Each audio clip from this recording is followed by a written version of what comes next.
या सर, तो हाँ। प्रारंभ करते हैं। सर्वप्रथम आज के इस व्याख्यान में ज्वाइन होने वाले समस्त आदरणीय महानुभावों को मेरा सादर प्रणाम। बंधुओं, जैसा कि हम सभी को ज्ञात है कि फेडरेशन ऑफ हुमर जैन समाज और श्रुत रत्नाकर ट्रस्ट अहमदाबाद, इन दोनों के संयुक्त तत्वावधान में गांधी जयंती के शुभ अवसर पर अहिंसा अपनाओ धरती बचाओ इस विषय पर एक व्याख्यान होने जा रहा है, जिसे हम सभी के बीच प्रस्तुत करेंगे परम आदरणीय देश विदेश में ख्याति प्राप्त एक प्रसिद्ध वैज्ञानिक, एक कुशल वक्ता, मेरे गुरु परम आदरणीय प्रोफेसर राजमल जी जैन। तो प्रारंभ करते हैं। सर्वप्रथम मैं आप सभी का बहुत बहुत स्वागत करता हूं इस वेबिनार में, और हमारे आज के संयोजक परम आदरणीय महीपाल जी जैन को मैं प्रणाम करते हुए उन्हें आमंत्रित करता हूं कि आप आएं और आज के इस कार्यक्रम का संचालन करते हुए और हमारे आज के वक्ता महोदय का इंट्रो देते हुए आज के कार्यक्रम का शुभारंभ करें। प्रणाम सर। Thank you Harendra. जय जिनेन्द्र आप सभी को, एंड महाराज जी को नमोस्तु। आज दिनांक 2 अक्टूबर गांधी जयंती अहिंसा दिवस के अवसर पर फेडरेशन ऑफ हुमर जैन समाज इंडिया और श्रुत रत्नाकर ट्रस्ट द्वारा आयोजित ऑनलाइन विशेष व्याख्यान के कार्यक्रम में मैं महिपाल जैन पचौरी अहमदाबाद सभी का हार्दिक स्वागत और अभिनंदन करता हूं। आज के प्रमुख वक्ता किसी परिचय के मोहताज नहीं है। आप हैं इंटरनेशनली एक्लेम्ड अंतर्राष्ट्रीय ख्याति प्राप्त डॉक्टर राजमल जैन, जिन्हें अभी अभी धर्म संरक्षणी सभा द्वारा राष्ट्रीय उपाध्यक्ष के पद से नवाजा गया है। इनके बारे में विस्तृत में डॉक्टर श्रेणिक शाह फ्रॉम इदनापुर महाराष्ट्र जानकारी देंगे। आज के व्याख्यान का विषय अहिंसा अपनाओ धरती बचाओ। कार्यक्रम का प्रारंभ करना चाहूंगा मंगलाचरण से। मैं आमंत्रित करता हूं बड़ौदा से कल्पना बहन दोषी को मंगलाचरण हेतु। कल्पना बहन प्लीज। कल्पना बहन। मैम प्लीज माइक अनम्यूट कीजिए अपना।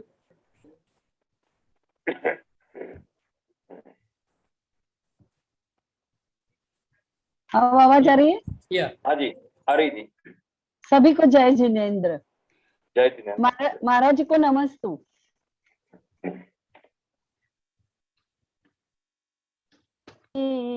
तुम्हें जनवरम नमस्कार करते हैं, तुम्हें जनवरम हमें शांति दे दो, परम शांति दे दो।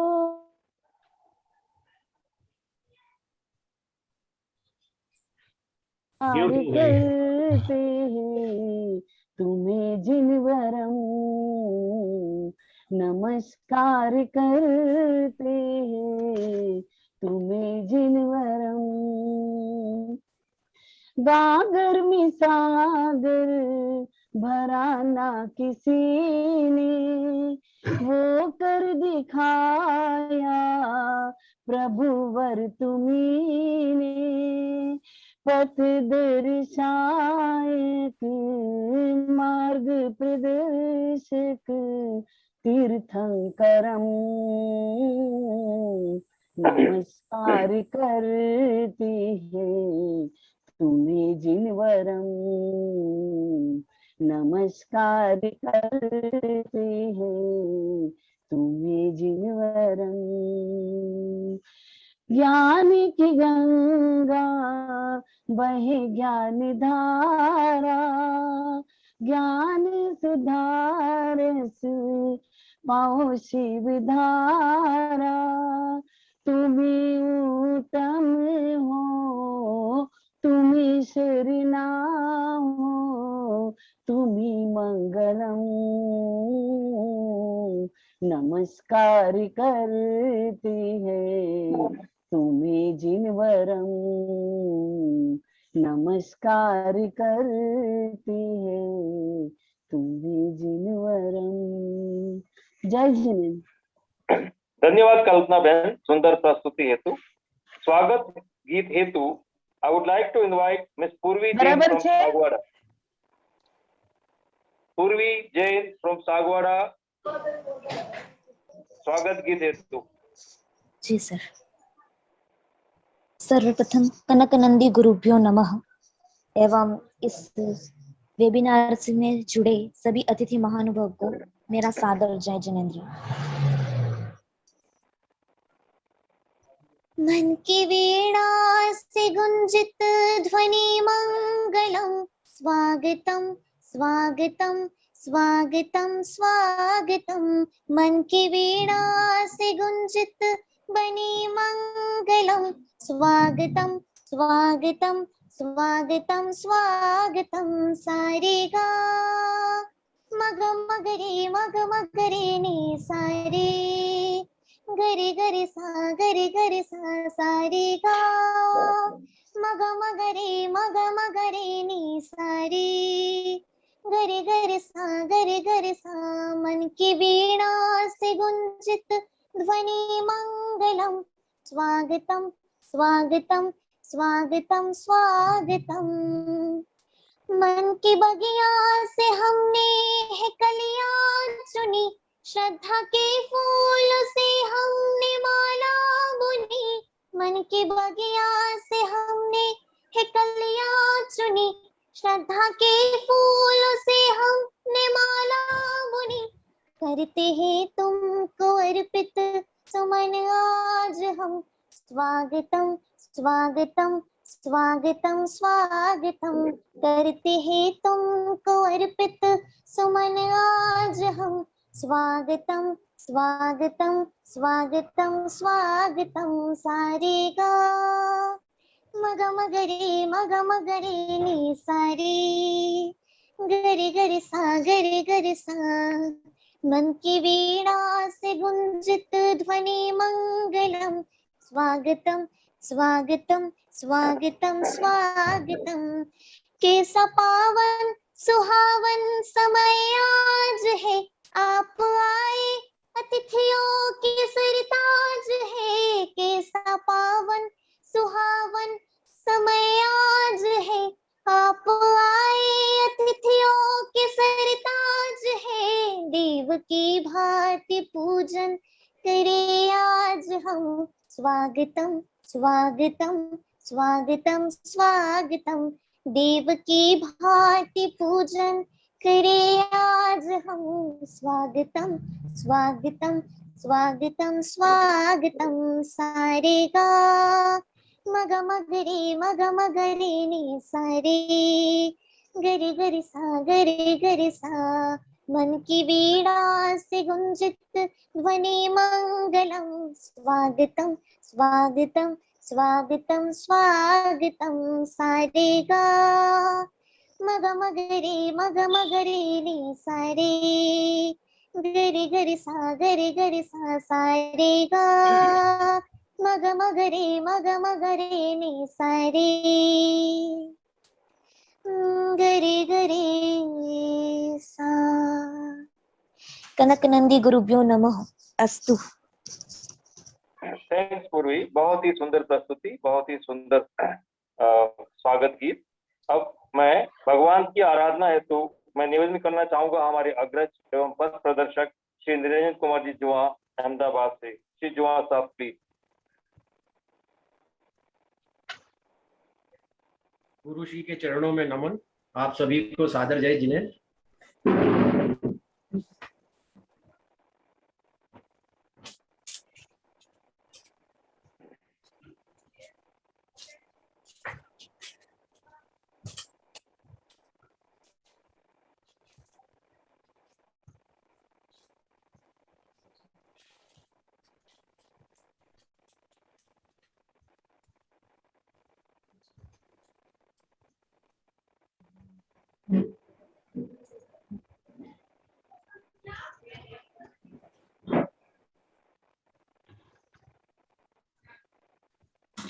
Back to Mahipal ji. Yes sir, thank you sir, thank you, धन्यवाद सर. अब मैं इंदौर से श्री हसमुख भाई गांधी से आग्रह करूंगा कि वे दीप प्रज्वलन की रस्म अदा करें. श्री हसमुख भाई प्लीज.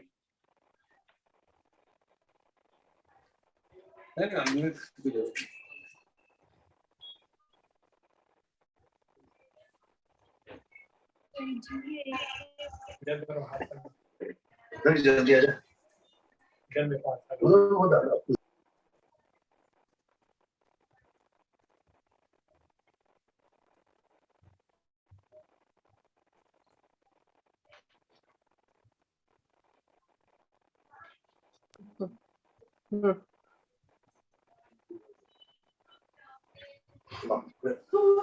सभी को सादर जय जिनेन्द्र। जय जय जिनेन्द्र जिनेन्द्र, जय जिनेन्द्र अशोक जी, जय जिनेन्द्र। जय जिनेन्द्र। राजमल जी साहब, बहुत अच्छा लगा आपने इस आयोजन में हमें सम्मिलित किया। आपको हम पूरा आज के आपके शानदार वक्तव्यों को भी सुनेंगे। अभी मेरी ट्रेन तो 10:30 बजे है, इसलिए कोई दिक्कत नहीं, मैं आपके साथ ही हूँ। और गुरुवर के चरणों में त्रिबार पुनः नमोस्तु। और हमारे सारे साथियों को जो अभी फेडरेशन के हमारे राष्ट्रीय अध्यक्ष बने हैं, आदरणीय वसंत भाई, श्रेणिक भाई, हमारे निरंजन भाई जुआ, पचौरी जी, सबको सादर जय जिनेन्द्र। इतना अच्छा आयोजन के लिए बहुत बहुत धन्यवाद। Thank you very much. Thank you sir, बहुत बहुत धन्यवाद सर आपको। अपने अपने अब वक्त है अतिथियों के स्वागत एवं अभिनंदन का। इस रस्म की अदायगी हेतु मैं आमंत्रित करना चाहूंगा मूलतः ईडर निवासी, अहमदाबाद प्रवासी श्री वसंत भाई दोषी को। आप अभी अभी फेडरेशन ऑफ होमर जैन समाज इंडिया के 2021-23 सत्र के लिए निर्विरोध चेयरमैन के पद पर चयनित हुए हैं। बहुत बहुत अभिनंदन सर। श्री वसंत भाई प्लीज पधारें और अतिथियों का स्वागत एवं अभिनंदन करें। वसंत भाई प्लीज।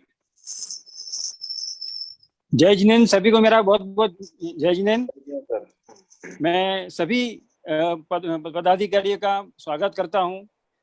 राजमल जी कोठारी जी का, हसमुख भाई का, निरंजन भी जुआ का और महिपाल जी का भी मैं अभिनंदन करता हूँ, स्वागत करता हूँ। आज ये कार्यक्रम जो क्या आयोजित हुआ है उसके लिए भी राजमल जी कोठारी का भी बहुत बहुत आभारी हूँ। धन्यवाद सबका। धन्यवाद सर, धन्यवाद वसंत भाई। अब बारी है आज के वक्ता डॉक्टर राजमल जैन के परिचय की। For this I would like to invite doctor Shrenik Shah from Midnapur, Maharashtra. Doctor Shah please. Doctor Shrenik Shah.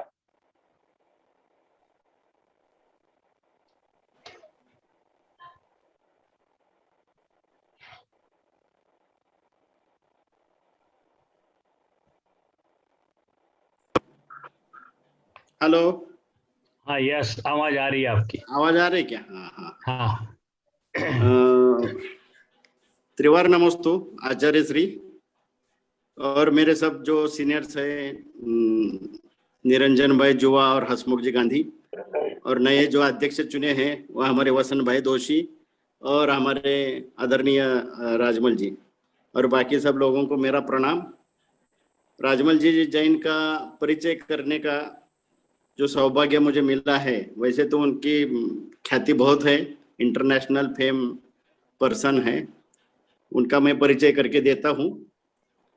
Doctor Rajmal जी जैन एक अंतर्राष्ट्रीय ख्याति प्राप्त अंतरिक्ष वैज्ञानिक है जिन्होंने भारत में सूर्य और ग्रहों की भौतिकी और उससे संबंधित उपकरणों के विकास में मौलिक योगदान दिया है। डॉक्टर राजमल जी जैन का जन्म 14 जनवरी 1952 मकर संक्रांति के दिन हुआ था। उन्होंने एमएससी भौतिक विज्ञान उदयपुर विश्वविद्यालय से प्रथम श्रेणी में और पीएचडी अंतरिक्ष भौतिकी भौतिक अनुसंधान प्रयोगशाला गुजरात विश्वविद्यालय अहमदाबाद से 1983 में की थी। डॉक्टर राजमल जी भौतिक अनुसंधान प्रयोगशाला अंतरिक्ष विभाग, department of space, government of India, Ahmedabad में वरिष्ठ वैज्ञानिक और प्रोफेसर के पद पर कार्यरत थे। उन्होंने सूर्य और पृथ्वी के संबंधों पर बहुत गहन अध्ययन और शोध कार्य किया है। शोध में संबंधित आवश्यक नए नए उपकरणों की योजना बनाना तथा उनका विकास करने का कार्य उन्होंने किया है। प्रोफेसर जैन उदयपुर सौर वेधशाला के संस्थापकों में से एक है। भारत के पहले सूर्य से संबंधित अंतरिक्ष mission solar x ray spectrometer SOXX के प्रमुख अन्वेषक यानी प्रोजेक्ट डायरेक्टर है। वह अन्य मिशनों जैसे ही चंद्रयान, मंगलयान और आदित्य में भी संलग्न थे। उन्होंने विश्व में पहली बार सौर कोरोना में लोहा, आयरन और निकेल तत्वों के लक्षणों की खोज की। उनकी इस खोज की अंतरराष्ट्रीय स्वीकृति के फलस्वरूप उन्हें रॉयल एस्ट्रोनॉमिकल सोसाइटी की फेलोशिप FRAS से सम्मानित किया गया। उन्होंने 100 से अधिक शोध पत्रों को प्रकाशित किया है। प्रोफेसर जैन ने अब तक राष्ट्रीय और अंतर्राष्ट्रीय स्तर पर विश्व में 200 से अधिक व्याख्यान दिए हैं। कई अंतर्राष्ट्रीय सम्मेलनों, संगोष्ठी और कार्यशाला में उन्हें मुख्य अतिथि, अध्यक्षता हेतु और कई बार मुख्य वक्ता हेतु आमंत्रित किया गया है। उन्होंने अब तक 100 से अधिक देशों में कई स्तरों पर भारत का प्रतिनिधित्व किया है। उनके मार्गदर्शन में 7 विद्यार्थियों ने PhD की और सभी अच्छे पदों पर कार्यरत है। वर्तमान में 5 विद्यार्थी उनके मार्गदर्शन में PhD कर रहे हैं। प्रोफेसर राजमल जी जैन धर्म में महत्वपूर्ण योगदान दिया है। उन्होंने 30 से अधिक जैन धर्म के इतिहास, दर्शन, जीव और अजीव, आकाश और काल इत्यादि से संबंधित आलेख लिखे हैं तथा अब तक 50 से अधिक राष्ट्रीय और अंतर्राष्ट्रीय स्तर पर प्रवचन दे चुके हैं। वह एक अच्छे शिक्षाविद, सलाहकार और काउंसलर है। वर्तमान में डॉक्टर जैन विश्व में जैन धर्म और अहिंसा मिशन पर कार्य कर रहे हैं। डॉक्टर राजमल जैन को अब भारतवर्षीय दिगंबर जैन महासभा की धर्म संरक्षण महासभा का राष्ट्रीय उपाध्यक्ष बनाने से जैन धर्म को विश्व स्तर पर प्रस्थापित करने में बहुत सहयोग मिलेगा, ऐसी आशा की जाती है। पुरस्कार उनको जो मिले हैं, 1981 में श्रीमती इंदिरा गांधी ने अंतर्राष्ट्रीय कार्यशाला में भारत का प्रतिनिधित्व करने हेतु मॉस्को भेजा था। 1983 में वे प्रथम आशियाई जिन्हें अंतर्राष्ट्रीय युवा खगोल वैज्ञानिक का अवार्ड प्राप्त हुआ और USA की नेशनल एस्ट्रोनॉमिकल ऑब्जर्वेटरी में 1 वर्ष तक कार्य करने का अवसर मिला। 1995 में वे राजस्थान सरकार द्वारा विज्ञान पुरस्कार प्राप्त हुआ। 1996 में सार्क देशों का science resource person award ministry of HRD government of India. 1998 में आचार्य भगवान श्री कनक नंदी जी गुरुदेव ने सागवाड़ा में सरस्वती पुत्र की उपाधि देकर और इसी प्रकार वर्ष 2010 में आचार्य भगवान 108 श्री तरुण सागर जी गुरुदेव ने भोपाल में राष्ट्रीय स्तर पर जैन रत्न की उपाधि देकर सम्मानित किया।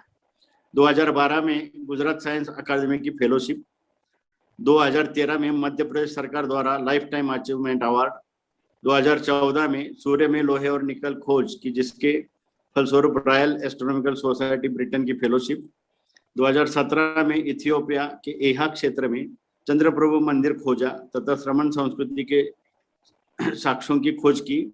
यह एक अविस्मरणीय कार्य है जो भारतवर्षीय दिगंबर जैन महासभा के मार्गदर्शन में हुआ। 2020 में पेरू, ग्वाटेमाला और मेक्सिको देशों में जैन धर्म के सबसे प्राचीन रूप निघंट धर्म के साक्ष्यों की खोज की। यह अविस्मरणीय कार्य भी भारतवर्षीय दिगंबर जैन महासभा के मार्गदर्शन में हुआ। इतना बड़ा परिचय छोटा करना बहुत मुश्किल बात थी, लेकिन वो मैंने किया है और ऐसे बड़े व्यक्ति का दिया है। धन्यवाद। जय जय।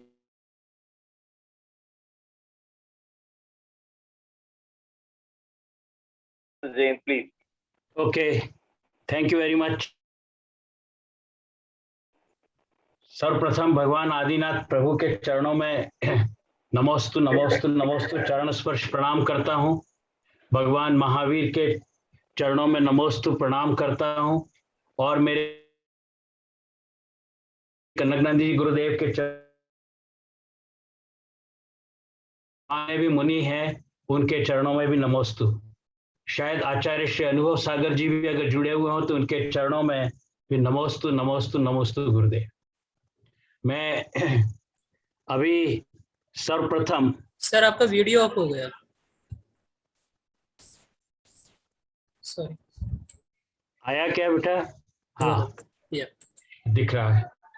मैं सर्वप्रथम श्री वसंत भाई दोषी को जो है आभार प्रदर्शित करना चाहता हूं कि उन्होंने ये कार्यक्रम रखा।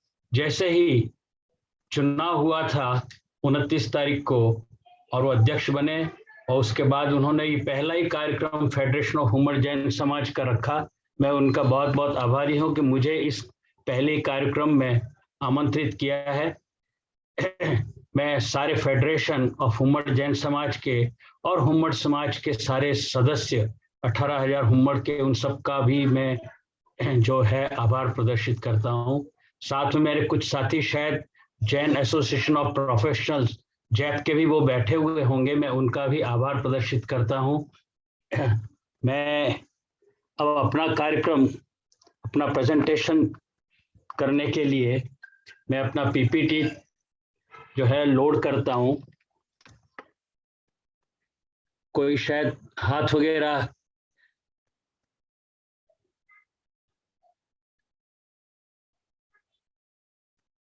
क्या हुआ ये?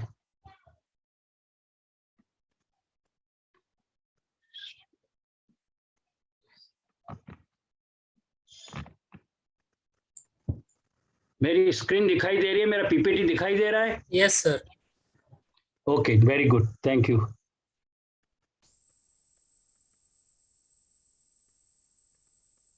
आज का जो मेरा विषय है वो अहिंसा अपनाओ धरती बचाओ।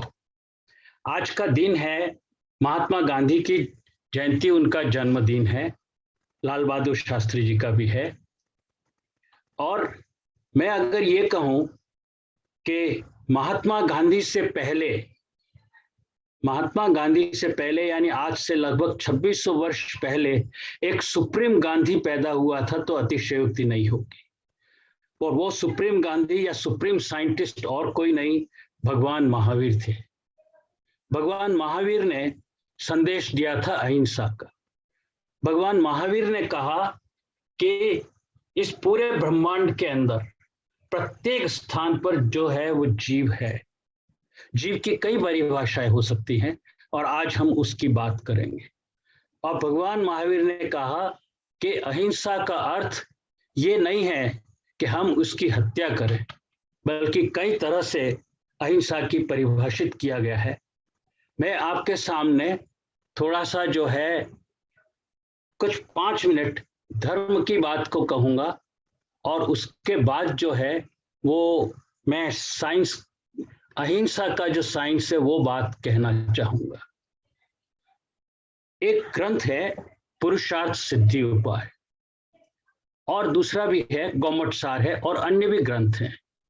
उन ग्रंथों के अंदर बहुत ही क्लियरली अहिंसा की बात को कहा गया, यानी हिंसा के विशेष जो लक्षण है, स्वरूप है, उसका कैरेक्टरिस्टिक है, उसके बारे में बहुत विस्तृत रूप से कहा गया। मैं पुरुषार्थ सिद्धि उपाय जो है उसके अंदर 43वां जो गाथा है, मैं उसको 2 मिनट लगेंगे लेकिन उसको पढ़ना चाहूंगा और फिर आपको उसकी जो है बात को आपके सामने स्पष्ट करना चाहूंगा। यत् खलु कषाय योगाता प्राणाताम द्रव्य भाव रूपाणाम व्यपरोपणस्य करणम सुनिश्चितता भवति सा हिंसा। What is meaning of this? उसमें आचार्य श्री कहते हैं कि हमारे जो विशेष करके 10 प्राणों की जो जैन धर्म में व्याख्या की गई है, 10 अलग अलग तरह से प्राण होते हैं, तो उसके किसी भी प्राण के द्वारा हत्या की बात तो बहुत दूर की हुई, लेकिन किसी भी जीव को पीड़ा पहुंचाना भी हिंसा होता है। और ये 10 प्राण जो हैं वो 5 तो हमारी इंद्रियां हैं, 3 बल होते हैं जिसको हम कहते हैं मन, वचन और काया के जो बल हैं, 5 और 3 8। एक हम जो सांस लेते हैं, श्वास लेता है कोई भी जीव, तो श्वास वो भी एक प्राण है। और as a function of time, as जो है, आयु है, वो भी प्राण है। इस तरह से 10 प्राणों में से किसी भी प्राण से हिंसा हो तो वो हिंसा ही होती है। यानी किसी भी तरह से, चाहे कषाय करके हम करें या चाहे वो हम उसको पीड़ा पहुंचा दें, और पीड़ा पहुंचाने के कई सारे तरीके होते हैं। और ज्यादातर हम हिंसा जो करते हैं मन से, वो जो है यानी हमारे शरीर से और आवाज से, भाषा से, उससे नहीं करके जो हमारी थॉट्स हैं, हमारे भाव हैं, उससे ज्यादा कषाय होते हैं, उससे हम ज्यादा पाप करते हैं, उससे ज्यादा हिंसा करते हैं। और इसकी वजह से ही प्रभु ने कहा था कि दो चीजों को उन्होंने अहिंसा में ही इंक्लूड कर दिया था कि एक तो सत्य को और दूसरा क्षमा मांगने को। और ऐसा प्रभु ने इसलिए कहा था कि कई बार हमें ऐसा लगता है कि मैं जो कह रहा हूं या मैं जो समझ रहा हूं वो सत्य है, लेकिन वो असत्य होता है, क्योंकि हम परम सत्य से बहुत दूर होते हैं। तो अगर जब आपको पता चल तो आप उस असत्य के फलस्वरूप जो हिंसा हुई है, तो आप उस प्राणी के सामने या पृथ्वी के सामने आप क्षमा मांग सकते हैं। तो क्षमा और सत्य दोनों, they both are an integral part of non violence, उसी के ही हिस्से हैं। भगवान ने कहा था कि हिंसा जो है वो तो उसमें से आती है जब आप इंटरटेनमेंट के लिए बात करते हैं, मनोरंजन के बात करते हैं, या आपके भावनाएं जो विचार है वो इम्प्योर हो, आपको क्रोध आवे, आपको जो है घमंड आ जाए, अभिमान आ जाए, आप में लोभ लालच, ये सब जो डर वगैरह, सेक्सुअल, सबके सब जो है हम संकल्प जो हिंसा है उसके माध्यम से ही जनरली करते हैं। ये संकल्प हिंसा है। और भगवान ने कहा कि जबकि दूसरी ओर अहिंसा जो है वो तो समानांतर इक्विनिटी की बात करता है, बराबरी की बात करता है, जिसके अंदर उन्होंने कहा कि अपरिग्रह और कोई नहीं है, वो इसी के लिए ही होता है। भगवान ने ये भी कहा कि जो है हमें जो है वो सभी सेंस, सभी जो है इंद्रियां, उस पर कंट्रोल करने की जो बात है वो अहिंसा के अंदर ही कही गई। हमें बलिदान देना यानी किसी की सोशल सर्विसेज करना इत्यादि जो है वो अहिंसा के भावों में से ही आता। मैं इसके लिए एक उदाहरण देना चाहता हूं सभी साथियों को। वैसे बहुत सौ को पता है कि जब जैन धर्म का जो प्रारंभिक रूप शुरू हुआ तो वो ये वर्तमान जैन धर्म नहीं था, वो प्रकृति के साथ एक संबंध था, एक एनवायरनमेंट के साथ अटैचमेंट था, और उसको कहा जाता था निकंठ धर्म। और उसके अंदर नग्नता जो है निवृत्ति की बात थी। और इसकी पहली शुरुआत तो वैसे भगवान आदिनाथ के 10 भव पहले से ही प्रारंभ हो गई थी, क्योंकि तीसरे भव में जो है वज्रजंग और जब श्रीमती शादी करके गए थे तो वो जैन चैत्यालय में गए ही थे। इसका मतलब मंदिर था उस जमाने में भी, आज से भले लाखों वर्ष पहले की बात हो।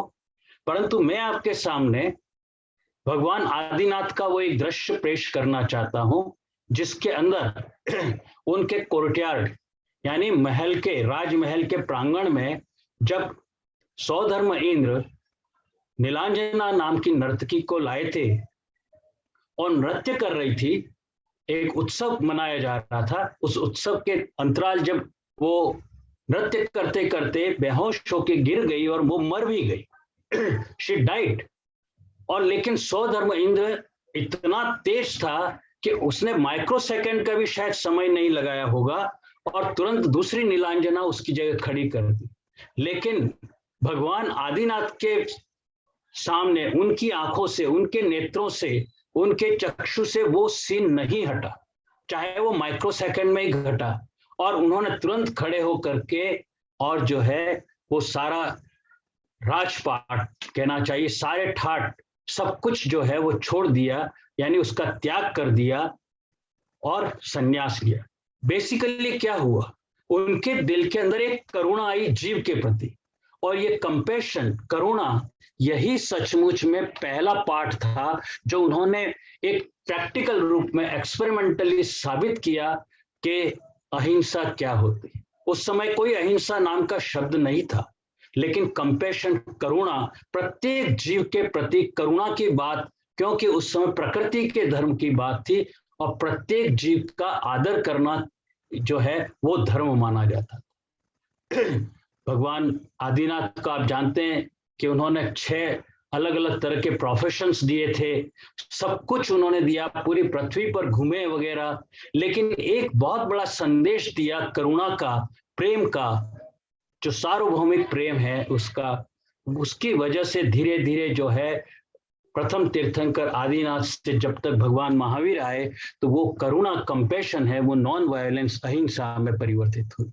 और अहिंसा ऐसा नहीं कि भगवान महावीर ने पहली बार ये शब्द उपयोग किया, भगवान महावीर लगभग 2600 वर्ष पुरानी बात है। और उससे बहुत बहुत पहले, लगभग 2500 वर्ष पहले महाभारत हुई थी। और इस महाभारत के समय जब जो है वो जब पूरा युद्ध हो गया, महाभारत का युद्ध के अंदर 166 करोड़ लोग मरे थे, लगभग 166 करोड़ लोगों की हत्या की थी, पंचेंद्रिय जीवों की हत्या की गई थी, और बाकी असंख्यात असंख्यात असंख्यात इनफाइनाइट जो है वो छोटे सूक्ष्म जीवों की हत्या हुई होगी, जिसका कोई नाप नहीं है, कोई मोल नहीं है, ऐसा का परिमाण नहीं है हमारे सामने। लेकिन उसकी वजह से, उसके कारण पूरे धरती का पर्यावरण है वो एक तरह से बर्बाद हो गया था। उसके अंदर बहुत ज्यादा जो है कहना चाहिए कि एनवायरमेंटल पॉल्यूशन जो है वो आ चुका था। और उसके बाद जो है 18 ग्रंथ, जिसको पर्व कहा जाता है, पर्व लिखे गए थे। उन पर्व में एक पर्व है महाप्रस्थानिक का पर्व, बहुत अच्छा ग्रंथ है। मैं कहूँगा आप भले इंडस्ट्रियलिस्ट हो, आप इंजीनियर हो, आप कोई भी प्रोफेशन में हो, प्रोफेसर हो, आप पुरुषार्थ सिद्धि उपाय अवश्य पढ़ें, 5-5 पेज भी पढ़ें, 10-10 पेज, जो भी आपकी सामर्थ्य है आप पढ़ें, लेकिन महाप्रस्थानिक का पर्व अवश्य पढ़ें। और उसके अंदर जब पांडवों ने इतना सब कुछ कर दिया, उसके बाद उनको ख्याल आया कि अरे हमने इतनी हिंसा की इस महाभारत के युद्ध में, तो वास्तव में जो है अगर अहिंसा का पालन किया होता तो ये मनुष्य जाति का जो इतना विध्वंस हुआ वो नहीं होता, केवल हमें ही कुर्बानी देनी पड़ती, बल्कि कम से कम धरती पर मनुष्य बचता।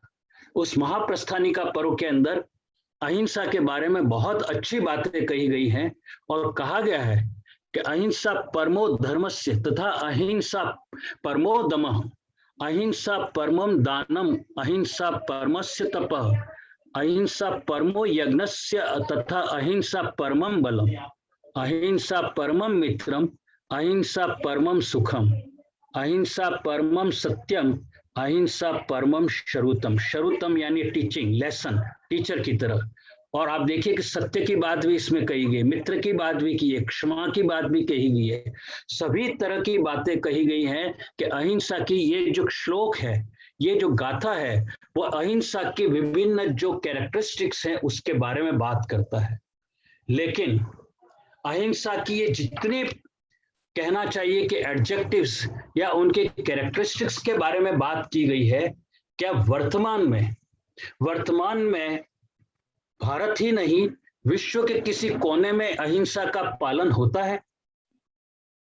ये विचार करने की योग्य बात है। और इसके संबंध में इसलिए मैं आपको आज की हकीकत, आज का जो विश्व है उसका चेहरा दिखाना चाहता हूं साथियों, कि आप देखें मेरे पास में जो ये यूनाइटेड नेशंस ऑफ ऑर्गेनाइजेशन, संयुक्त राष्ट्र संगठन जो अपन कहते हैं, उसने जो आंकड़े भेजे हैं, उनका कहना है कि इस धरती पर प्रतिदिन लगभग 14 करोड़ जो है वो चिकन्स, मुर्गियां प्रतिदिन काट दी जाती हैं, प्रतिदिन उनका जो है मारा जाता है। और किसके लिए? भोजन के लिए, for food. This is all over the world wide.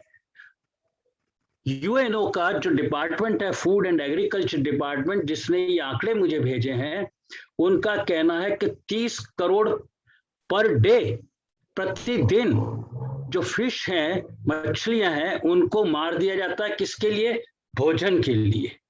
आप देखिए कि अगर उनको हम जो करें तो टोटल अगर करो तो आप करोड़ों नहीं, अरबों खरबों की संख्या में चला जाता है।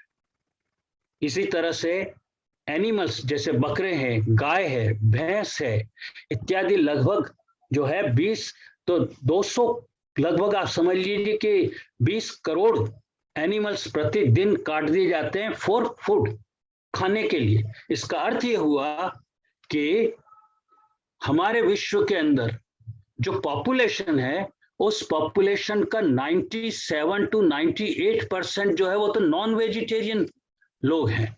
और उसको सारे इस हिंसा को अगर टोटल करें तो आप पाएंगे कि 3 बिलियन का मतलब हुआ 300 करोड़ जानवर, यानी 4 पांवों वाले जानवर को काट दिया जाता है भोजन के लिए।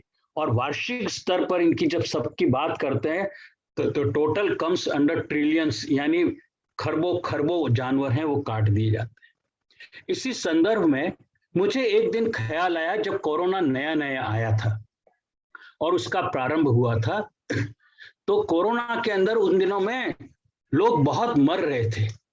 और जब ये सब बात आई और जब मैंने उन दिनों में अहिंसा मिशन फाउंडेशन करके संस्था बना करके पूरे विश्व में प्रचार करने का जो है कार्य कर रहा था, मैं ये नहीं कहता, मैं क्षमा चाहता हूं अगर अतिशयोक्ति हो जाए, मेरे अकेले के कहने से कोई ज्यादा वेजिटेरियन हो गए तो ऐसा नहीं, पूरे विश्व में कई सारी संस्थाएं, उन सबको मैं क्रेडिट देना चाहता हूं कि उन सब की वजह से कम वो 98% जो नॉन वेजिटेरियन थे तो वो अभी वर्तमान में 92-93% आए। पहले 5% भी फर्क पड़ा हो, लेकिन हम लोग जितना चिल्लाए, जितना ये प्रचार प्रसार पूरे विश्व में किया, तो कुछ तो लोगों में फर्क आ रहा है, कुछ लोग वेजिटेरियन हो रहे हैं। लेकिन मेरा कहने का जो है अर्थ वो एक बहुत बड़ी खोज की तरफ है।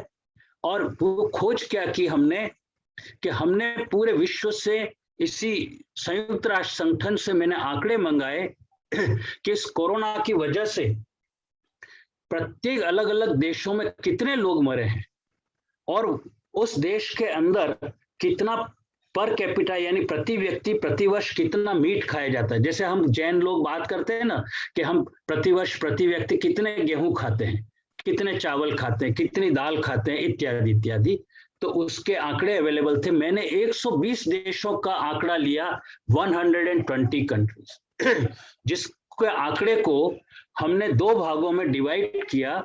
साइंस का जो रिक्वायरमेंट होता है इक्विपार्टीशन थ्योरी के हिसाब से, तो 60 देश तो वो लिए कि जिस देश के अंदर 30 किलो मीट प्रति व्यक्ति प्रति वर्ष खाया जाता हो, तो उसको मैंने इस ग्राफ के अंदर ग्रीन डेटा से दिखाया है, और 30 किलो से अधिक खाने वाले जो देश हैं उनको रेड डॉट से दिखाया है। ये आंकड़े हैं उन लोगों के जो उस देश की जनसंख्या के अंदर डेथ पर कैपिटा यानी प्रति व्यक्ति कितने लोग जो मरे उस कोरोना की वजह से।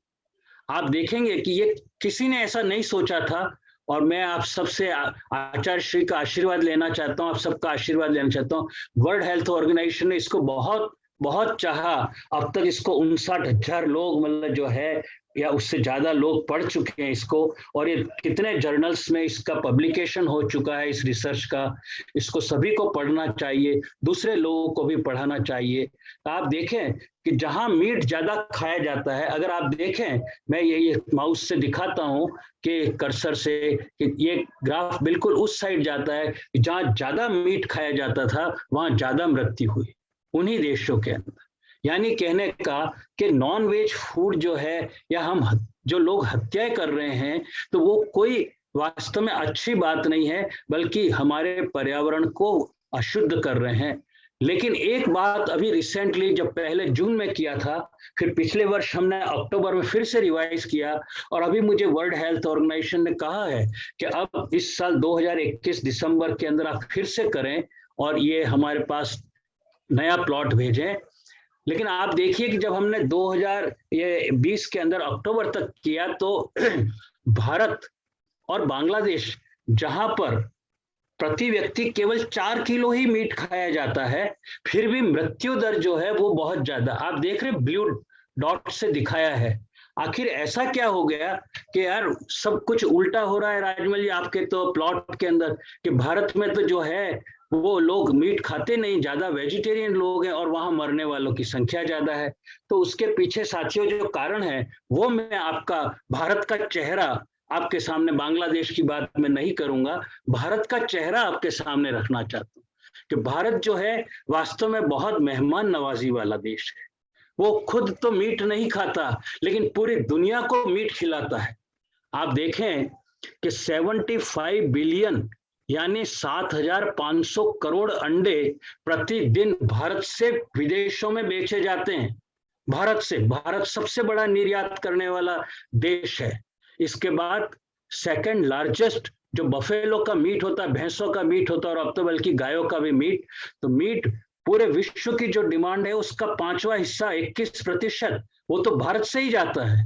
यानी हम हिंसा कहाँ नहीं कर रहे, हम खुद भले मीट ना खा रहे हो लेकिन हम हिंसा करके और मार्केट, कॉमर्शियल मार्केट में इतनी बड़ी हिंसा का जो है वो भागीदारी निभा रहे हैं, तो फिर क्यों नहीं कोरोना का जो है तहस नहस हमको करेगा। और जहां ये चीजें होती हैं तो माइक्रोब्स जिसको कहा जाता है, छोटे छोटे जीव जो हैं, जो उस भैंस या गाय या बकरा जो काटा जाता है, इवन कुत्ता भी काटा जाता है, तो वहां पर जो होते हैं उनकी भी जो है मृत्यु हो जाती है।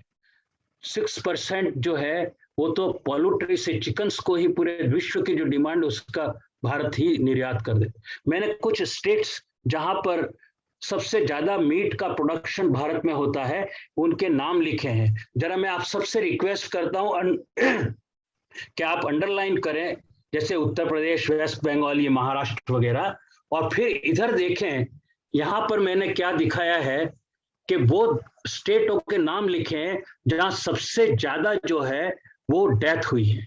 आपने देखा है ना कि महाराष्ट्र के अंदर सबसे ज्यादा कोरोना फैला और महाराष्ट्र में सबसे ज्यादा डेथ हुई। तमिलनाडु में ज्यादा फैला, तमिलनाडु के अंदर ज्यादा डेथ, कर्नाटक, वेस्ट बंगाल, फिर उत्तर प्रदेश, केरला एक्सेट्रा। और अब तक जो मेरे पास ये मार्च 2021 तक का डेटा था, 1,66,000 जो है वो लोग मर चुके थे।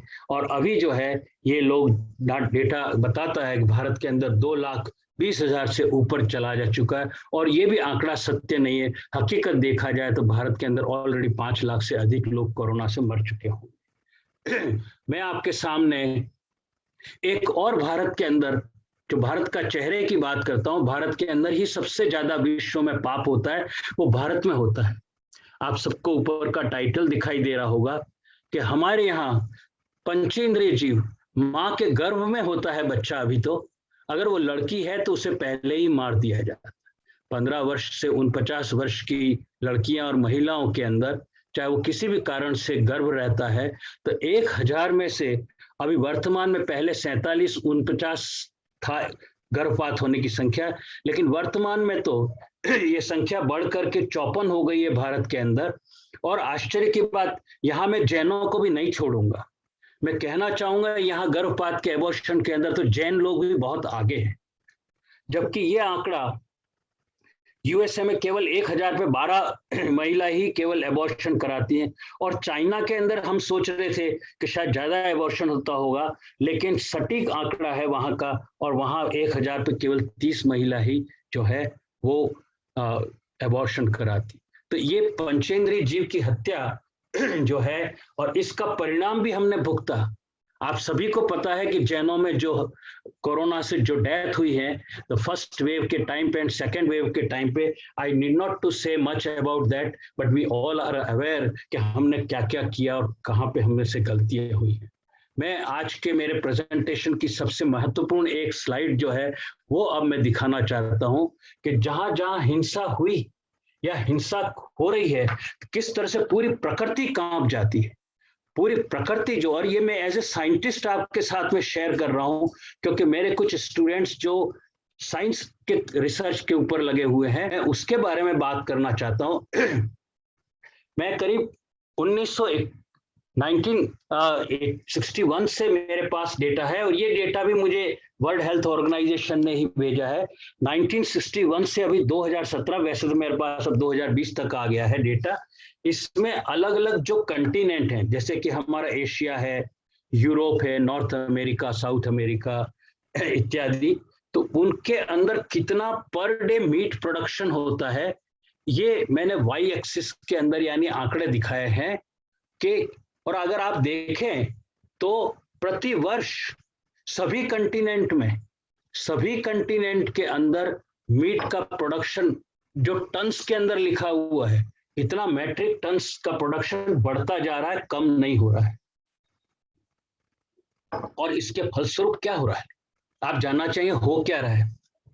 आप देखेंगे कि मैंने कुछ येलो बॉक्स हर 10-10 साल के लिए लिखे हैं, और इसके अंदर 3 आंकड़े लिखे हैं। जैसे कि पहला 1961 से 1970 का जो है, तो उसमें 40 जो लिखा है उतने अर्थक्वेक आए उस 10 साल के अंदर। और ये वो अर्थक्वेक हैं जिससे पूरी धरती जो है कंपायमान हो जाती है, यानी रिएक्टर स्केल पर अपन कहते हैं ना 5 से ज्यादा, जिससे मतलब बहुत बड़ी क्षति जान और माल दोनों की हो जाती है।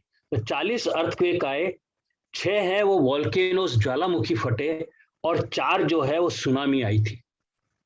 मैं आप सभी का I would humbly request to all of you to give kind attention on my this plot. उसके बाद 1971 से 1980 वाले में 42 अर्थक्वेक आए, 5 जो है वॉल्केनोज आए और 5 सुनामी आई। उसके बाद नेक्स्ट डिकेड के अंदर 39 अर्थक्वेक्स, 11 और 7 सुनामीज, 11 वॉल्केनोज आए। बस इसके बाद आप देखें कि जो 1980 के बाद जो 90 के दशक आता है, उस दशक से एकदम एक्सपोनेंशियल राइज जो बोलते हैं, वो मीट के प्रोडक्शन में एक्सपोनेंशियल राइज हो गया। लोग जैसे 1990 के बाद वेजिटेरियन फूड को खाना नहीं चाहते थे, देखना नहीं चाहते थे, लोग जो है हिंसा की तरफ बढ़ गए, नॉन वेज खाना ज्यादा मांग रहे थे, इररेस्पेक्टिव टू एनी कंट्री। और उसकी वजह से आप देखें कि जो अर्थक्वेक और वॉल्केनोस और जो सुनामी की संख्या है वो भी बढ़ी। वो 65 जो है अर्थक्वेक आए, 63 वॉल्केनोस एंड 17 सुनामीज।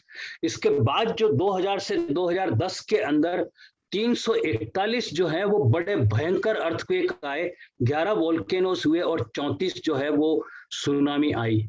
और अभी जो वर्तमान में डिकेड चल रहा है, जो कंप्लीट नहीं हुआ है 2010 से 2020 का, लेकिन अभी तक उसके अंदर 401 खतरनाक अर्थक्वेक आ चुके हैं, 19 वॉल्केनोस हो चुके हैं और 71 जो है वो सुनामी आ चुकी है। ये एक दृश्य है कि हमारे अगर हिंसा करने से प्रकृति तक कांप उठती है, तो हिंसा हम करना क्यों चाह रहे हैं? क्या खाने के लिए जो है वो यही दिया है? मतलब जो जानवर हैं, जो पंचेंद्रिय जीव हैं, या 2 इंद्रिय, 3 इंद्रिय, 4 इंद्रिय, इन जीवों को ही हत्या करके उनको खाना ही जरूरी है? जबकि महात्मा गांधी ने तो कहा था कि इस धरती के पास सब कुछ है, हर एक की आवश्यकता, there is enough for the need but it is not enough for the greed. आवश्यकता है उतना तो सब कुछ है, लेकिन अगर आपके पास लोभ लालच है तो वो फिर धरती आपके लिए पूरा नहीं कर सकती। भगवान महावीर का भी संदेश था, हम तो पंचेंद्रिय जीव की बात कर रहे हैं, उन्होंने तो पूरे जीव नहीं, जीवाश्म माइक्रोब्स तक की बात कही थी कि उसको भी खत्म करना बहुत हिंसा की बात है। मैंने आपको शुरू में ही जो बताया था कि किसी भी सेंस से किसी भी जो है एक इंद्रिय जीव हो या कोई भी जीव हो, उसको पीड़ा तक नहीं पहुंचानी। लेकिन हकीकत में क्या हो रहा है और साइंस क्या कहती है कि क्या महत्व है? भगवान ने कहा था कि वायु का भी जीव होता है, पृथ्वी का भी जीव होता है, जल का भी होता है, अग्नि का भी होता है, एक्सेट्रा, आकाश का भी जीव होता है। और उसके तहत अगर देखा जाए तो वायु के अंदर साइंस की डिस्कवरी, क्योंकि मैं भी उस समय शामिल था जो हम बलून बॉर्न एक्सपेरिमेंट कर रहे थे यूएसए के अंदर, न्यू मैक्सिको के रेगिस्तान के अंदर, तो 0.1 से 0.3 माइक्रोन तक के जो आंख से दिखाई भी नहीं देते, इस तरह के जो है जीवाणु हमको वहां पर उसकी साक्षरता, उसका प्रमाण मिला। और वो लगभग 3 से 30 किलोमीटर तक, यानी ट्रोपोस्फेयर से भी ऊपर, जो ओजोनोस्फेयर तक जो है इस तरह के जीवों की जो है प्रमाण मिले थे। जबकि दूसरी ओर विज्ञान स्वयं कहता है कि ये जीवाश्म जो है, ये छोटे छोटे जो जीव हैं, ये तो बहुत महत्वपूर्ण है और इंसान से भी ज्यादा महत्वपूर्ण है। मैं यहां तक कहना चाहूंगा कि इंसान से भी ज्यादा महत्वपूर्ण, क्योंकि धरती के ऊपर जो बारिश होती है या जो क्लाइमेट का साइकिल है, जो प्रकृति के जो नियम है, उसको पूरा करने में सबसे ज्यादा जो जिम्मेदारी निभाते हैं वो ये माइक्रोब्स करते हैं। कैसे करते हैं? क्योंकि ये जो है सी सरफेस, यानी जहां समुंदर है, उस समुंदरों के ऊपर ये वहां से वाष्प के साथ ऊपर उठते हैं और ऊपर उठ के ट्रोपोस्फेयर जो क्षोभ मंडल है, जहां बारिश वगैरह का, और ऊपर ओजोनोस्फेयर तक जाते हैं और वापस नीचे आते हैं और फिर पानी की बूंद के ऊपर, रेन्स के पानी की बूंद के ऊपर बैठ करके नीचे आते हैं। यानी जिसको हम लोग साइंस में bottom up and up bottom process कहते हैं बारिश के लिए, तो वो उसकी जिम्मेदारी तो ये निभाते हैं और हम इनको खत्म कर देते हैं। किससे? क्योंकि हमने हवा को, पूरी वायु को ही इंडस्ट्रियलाइज कर दिया है। वी हैव एविएशन इंडस्ट्रीज जो कर दी, the whole actually atmosphere is industrialised पूरा का पूरा।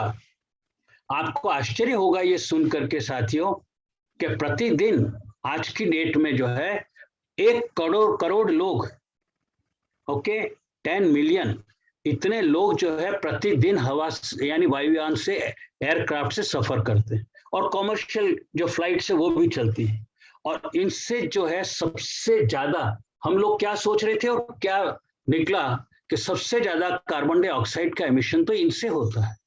और इसकी पूरी वेबसाइट है और कमर्शियल फ्लाइट्स हैं, और इन सब से कार्बन डाइऑक्साइड निकलने की वजह से फिर हमने खुद ने जो है भारत सरकार से कहा था कि आप कार्बन डाइऑक्साइड का मेजरमेंट करो, और हमने खुद ने जो है वो सी सरफेस टेम्परेचर, जो बड़ा मुश्किल काम है, लेकिन समुद्र का तापमान का मेजरमेंट प्रारंभ किया। और मेरा स्टूडेंट है जो पीएचडी कर रहा है, कृणाल पटेल, जो हमने गल्फ ऑफ खंबात, हमारे गुजरात के वहाँ जो खंबात की खाड़ी कहते हैं, अरेबियन सी जो है, तो वहाँ कार्बन डाइऑक्साइड का आंकड़ा और वहाँ के सी सरफेस टेम्परेचर का मेजरमेंट किया। एंड यू वॉन्ट बिलीव, आप सब आश्चर्य करेंगे, जिस तरह से कार्बन डाइऑक्साइड बढ़ रही है तो सी सरफेस टेम्परेचर भी बढ़ रहा है। यानी सी सरफेस या तो टेम्परेचर बढ़ रहा है जिसकी वजह से CO2 बढ़ रही है, या CO2 बढ़ रही है तो उसकी वजह से सी सरफेस टेम्परेचर बढ़ रहा है। और इस सब के पीछे जो कारण है वो जो है हिंसा की बात है, क्योंकि हमने तो माइक्रोब्स खत्म, बिलियंस नहीं, ट्रिलियंस नहीं, ट्रिलियंस एंड ट्रिलियंस, जो हमारे जैन धर्म में कहा जाता है ना, असंख्यात इनफाइनाइट, इतने माइक्रोब्स जो हैं वो खत्म कर डाले। तो जिनकी भूमिका थी तापमान को स्थिर रखने की, वो तो हमने खत्म कर दिए। और अब हम चिल्ला रहे हैं कि जलवायु, क्लाइमेट चेंज हो रहा है, क्लाइमेट चेंज हो रहा है। अरे भाई, क्लाइमेट चेंज तो होगा ही। हमने भगवान महावीर का संदेश की पालना ही नहीं की, किसी भी इंसान ने नहीं की। मुझे आप जैन लोगों को कोई ये संदेश देने की आवश्यकता नहीं है, लेकिन मैं आप सभी जैनों को, I am considering you all as my ambassadors, कि मेरे इस अहिंसा के संदेश को आप पूरे विश्व में फैलाएं, जगह जगह इसकी बात करें कि भाई भगवान महावीर के प्रिंसिपल्स, उसके एथिक्स को फॉलो करना बहुत जरूरी है।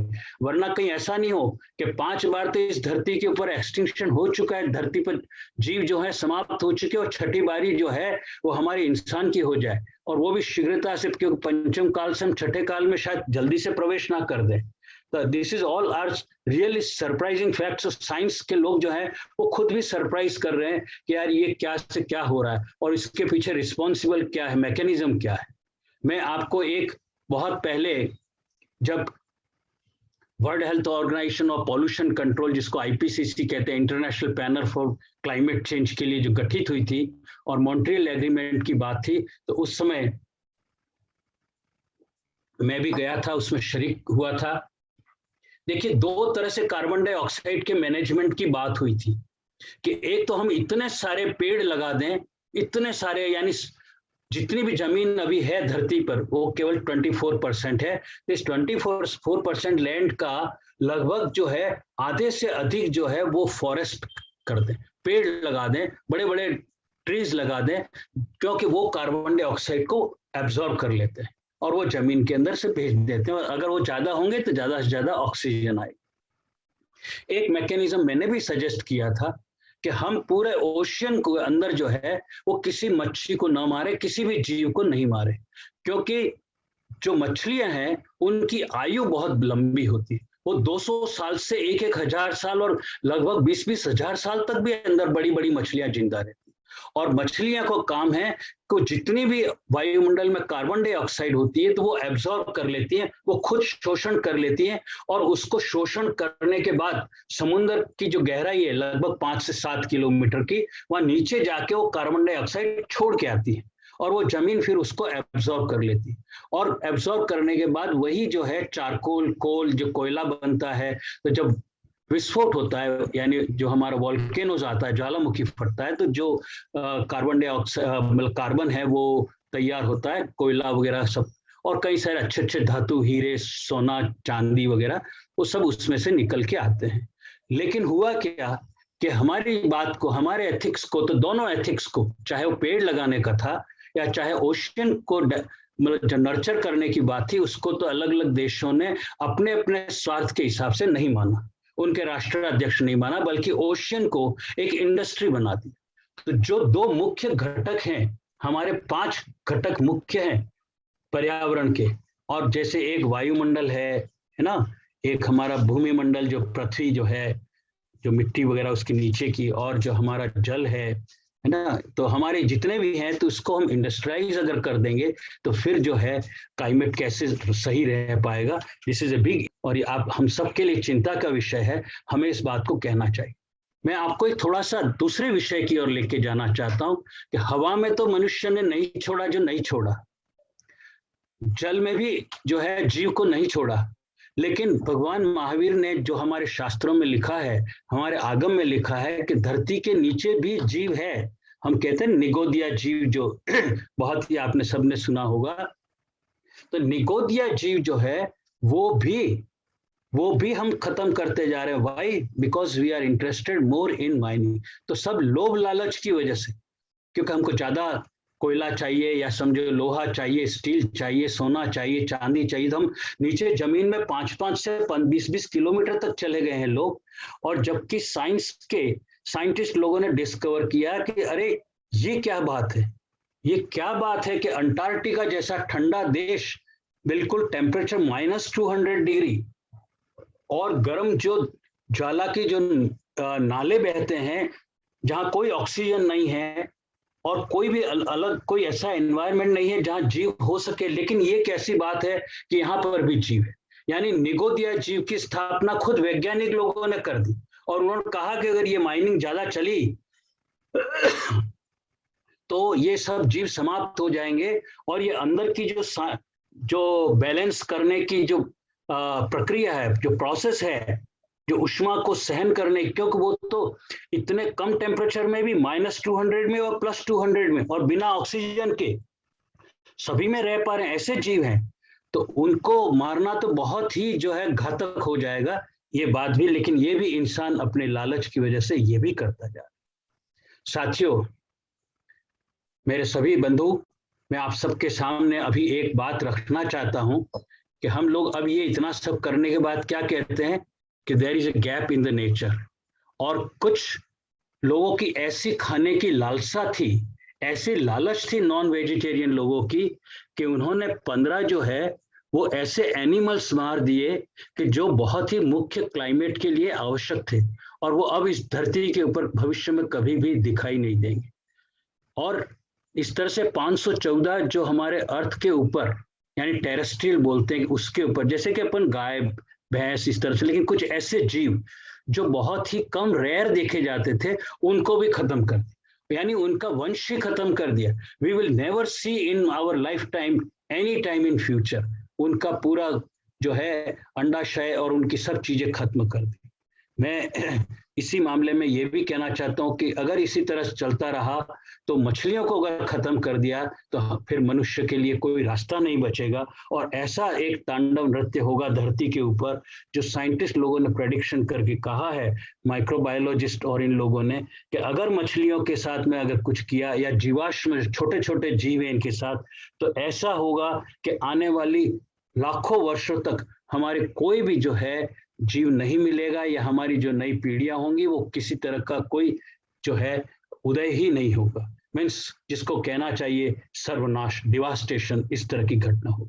इसी संदर्भ में हमने अब पिछले 25-30 सालों के अंदर विशेष करके जो नए हथियार अपनाए हैं, नए तरीके अपनाए हैं, नया मॉडर्नाइजेशन हुआ है, जैसे कि हम लोग मोबाइल यूज कर रहे हैं, हमने एकॉस्टिक ध्वनि के यंत्र शुरू किए हैं, कई तरह के हमने यूज किए हैं, और उन ध्वनि के यंत्रों की वजह से जो छोटे छोटे जो जीव हैं, जिनके ऊपर अगर हम हाई पावर की एकॉस्टिक वेव्स, मेरे कहने का अभी मैं दूसरी वेव्स की बात नहीं कर रहा हूँ, केवल एकॉस्टिक वेव्स की बात कर रहा हूँ, और ये एकॉस्टिक वेव्स की वजह से, यानी ध्वनि की वजह से, हम जो बोल रहे हैं, हम माइक्रोफोन यूज करते हैं, माइक यूज करते हैं, मोबाइल पे जो से, या दूसरे ध्वनि के यंत्र जो चलाते हैं पॉपुलराइजेशन अपने बिजनेस वगैरह के हिसाब से, तो उससे लाखों नहीं, करोड़ों नहीं, अरबों खरबों की संख्या में जो जीवों की हत्या करते हैं। और ये जीवों की हत्या इवन सभी तरह के लोग कर रहे हैं, जिसमें हम जैन लोग भी शामिल हैं। मैं आपको एक विशेष करके एक नई रिसर्च के बारे में आपको बताना चाहता हूं, जो प्रभु ने तो पहले ही कहा था। मेरे प्रभु महावीर ने इस बात की जो व्याख्या है वो तो पहले ही कही थी, और जिसके थ्रू कहा था कि आपके शरीर के अंदर से जो है वो सभी तरह की वेव्स निकलती हैं, और वो वेव्स जो हैं, चाहे वो पेड़ हो, एक इंद्रिय जीव हो, वो पेड़ हो, या चाहे 2 इंद्रिय जीव हो या पंचेंद्रिय जीव हो, सभी के अंदर से होती है। और जो एक पंचेंद्रिय जीव की बात करता हूं, तो आपके हार्ट की रेजोनेंस जो फ्रीक्वेंसी है, जो 1 हर्ट्ज की, तो उसकी खोज तो कई मतलब वर्षों पहले हो चुकी, लेकिन आपके फेफड़े जो सांस लेते हैं, और आपको मैंने अभी शुरू में कहा था कि श्वास लेने से जो हिंसा होती है, तो इस 10 हर्ट्ज की फ्रीक्वेंसी की वजह से होती है। वो भी एक प्राण है और उसकी वजह से हिंसा होती। लेकिन अभी रिसेंटली बहुत ही कम फ्रीक्वेंसी की जो एक जो है टार्बोहेरिंग वेव्स जो की खोज हुई है, और वो कहा है, वो उन्होंने कहा कि जो हम मन में सोचते हैं, हमारी जो भावना है, हमारे जो भाव आते हैं, उससे यानी हमारी इमोशनल टेंशन जो है उसकी वेव्स है, और वो उन्होंने सिद्ध कर ली, ये देख ही ली गई। और इसका अर्थ ये हुआ कि अगर किसी जीव को काटा जाता है, जैसे गाय को काटा जाता है, पहले उसको मारा जाता है और वो चिल्लाती है, तो हाई फ्रीक्वेंसी की हत्या हो रही। लेकिन जब उसकी क्षमता से बिल्कुल समाप्त हो जाता है, और कहते हैं ना हम लोग लास्ट में उसके अंदर से कोई आवाज नहीं निकलती, तो वो उसके भाव की जो है वो अपनी वेव निकालती है, जिसको हम लोग आह बोलते हैं, या जो कहना चाहिए कि अलग से बद्दुआ जो देती है वो। और वो भाव जो वेव्स हैं, अगर आप आचार्य श्री कनकनंदी जी के प्रवचन सुने हो, तो ये हमारी कोई भी क्रिया होती है, चाहे वो मन से हो, वचन से हो, काया से हो, लेकिन जो वेव्स बाहर निकलती हैं, तो हमको तो लगता है कि क्या हो जाने वाला, but the waves spread in within the no time, बहुत ही अल्प समय में पूरे ब्रह्मांड के अंदर जा करके, और वो आकाश जो प्रदेश है वहां से टकरा करके, और हमारे कारमान और जो तेजस पार्टिकल्स हैं उसके साथ में ले करके, और हमारे आत्म प्रदेश के अंदर हमारे कर्म का योग बनाती है। मैं खैर बहुत ज्यादा आपके सामने इसके बारे में नहीं कहूंगा, बल्कि ये रिकमेंड करूंगा आप सभी को कि आचार्य श्री के सानिध्य में उनके द्वारा ही रचित विश्व द्रव्य विज्ञान, जो पहले द्रव्य संग्रह पंडित नेमिचंद्र जी जो थे, सिद्धांत चक्रवर्ती जी, उन्होंने लिखा था, तो 11 नवंबर से 14 नवंबर तक उस जो है वो हम इंटरनेशनल सिंपोजियम कॉन्फ्रेंस होने वाली है। तो मैं आप सभी से करबद्ध विनती करता हूं, उसमें भी आप शरीक हों। प्रतिदिन जो है 11 से 14 नवंबर तक जुड़ेंगे तो आपको इसके बारे में और भी ज्ञान होगा। मैं अभी आपको एक दूसरी जो है वेव्स के बारे में बताना चाहता हूं कि जो साइंटिफिक एस्पेक्ट्स ऑफ अहिंसा जो है, वो क्या हुआ कि पता लगा कि हम केवल ध्वनि के माध्यम से, ऑडियो से, अकाउस्टिक हम फ्रीक्वेंसी से ही हिंसा नहीं कर रहे, हम तो इलेक्ट्रोमैग्नेटिक वेव से भी कर रहे हैं। हम तो जितने भी मन, वचन, काया, भाव सभी से हिंसा कर रहे हैं। लगभग 9 देशों के 30 माइक्रोबायोलॉजिस्ट जो नोबेल लॉरिएट हैं, उन 30 माइक्रोबायोलॉजिस्ट ने यूनाइटेड नेशंस को एक प्लिया लिख करके भेजी है कि अब कभी भी आप भविष्य में क्लाइमेट चेंज की बात करो तो मेहरबानी करके ये अनसीन मेजॉरिटी यानी माइक्रोब्स यानी जीवाश्म जो जिनको देखा नहीं गया है, उनके बारे में पहले विचार करो कि उनकी जो है सुरक्षा कैसे की जाएगी। वरना आप जो है यूएनओ में बैठ करके एयर कंडीशन हॉल में पर्यावरण चिल्लाते रहेंगे तो कुछ नहीं होने वाला है। मैं भी उसमें शामिल हूँ कुछ हद तक। मतलब हम जो है अभी नया एथिक्स को लेकर के संयुक्त राष्ट्र संगठन के अंदर जाने का विचार करते हैं।